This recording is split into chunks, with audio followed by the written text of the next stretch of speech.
Abakulembeze mu kibiina kya National Unity Platform batongoza obukiiko mu Greater Mbarara mu nkola gye bagunjawo emanyiddwa nga kkunga mwe bagenda okuyita okuperereza abayo okubeegattako. Omukolo guno guyindidde ku hoteli Nimu esangibwa e Nyamitanga mu kibuga Mbarara nga gukulembeddwa musaabawandiisi w'ekibiina kino David Lewis Rubongoya ng'obukiiko buno butongozeddwa mu disitulikiti okuli Mbarara, Yibanda, Kazo, Kiruhura, Isingiro, Lwampala okukosa n'Entungamo. Tambule district to district, constituency, Gomborra to Gomborra, parish to parish, village to village, to the remote organized. Rubongoya yawerekeddwako ssentebe Chairman Nyanzi Sentamu, omumyuka w'omwogezi w'ekibiina kino Waiswa Mufumbira nga beegattiddwako bannakibiina abalala okubadde amyuka pulezidenti w'ekibiina kino mu bugwanjuba bw'eggwanga lino Jole Mugisha wamu n'abalala.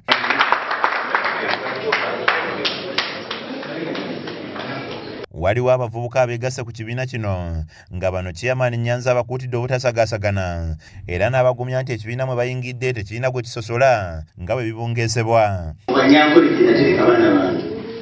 N'olwekyo ebyo bye baleeta kaadi y'okusosola, kaadi y'obusosoze, bano Baganda banyankoleki omuntu tebitukole. Ono ayongeddeko nti nga bba abali ku ludda oluwabula gavumenti baagala nnyo okuteesa wabula nga abakulembeze kino tebakyagala, ng'asabye ne gavumenti okomya okubakijjanya kuba tebazza musango okuwagira oyo gwe baagala. N'omusajja yabadde azibitinga ne bamukwata zonna ne bazitwala mu kisonyiwe luddeeyo ng'akyalwana t-shirt zezizigye.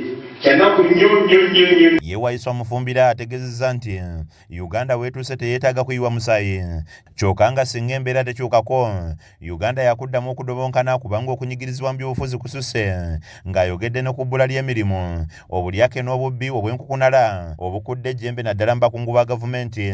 Tutwala ku kyekubiri kye mbagambye eky'okweteekateeka mu Bayibuli bagamba nti eyeeteeseteese yasembera.